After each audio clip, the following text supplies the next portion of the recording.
আসসালামু আলাইকুম, সবাই কেমন আছেন? এই যে আলুর চপ বানাচ্ছি একটু অন্যরকম করে। ওই যে বললাম না, ছেলেদের এখন আবদার, পরীক্ষা দিবে, পড়াশোনা করতে হবে। এখন বলতেছে আম্মু আমাকে অন্যরকম করে একটু আলুর চপ বানায় দাও। অন্যরকম বলতে কি, একটু ওই সব মশলা টশলা দিয়ে একটু বেসন হালকা করে যে গুলাই নিয়েছি। তারপরে এই যে এটার মধ্যে গরম মশলা, সব মশলা দিলাম।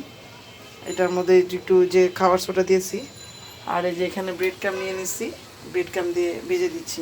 এইটার হচ্ছে ভিন্নতা। এই যে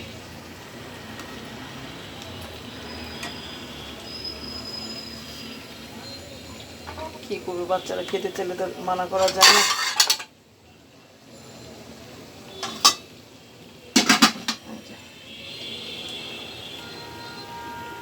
অনেক ভালোই হয় এটা, এই নাস্তাটা খুব মজা, মানে একটু শক্ত শক্ত ক্রিস্পি থাকে আর নিচে একদম নরম, ভালোই লাগে। তো বলতেছে আম্মা আমাকে ওই চপটা বানিয়ে দাও। তো আমি গেছে, এই যে দেখেন।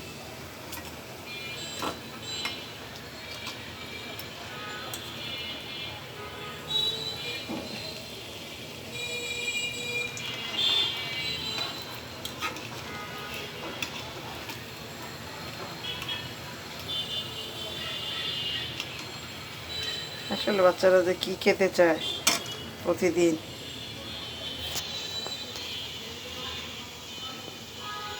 ঠিক আছে, সবাই ভালো থাকবেন।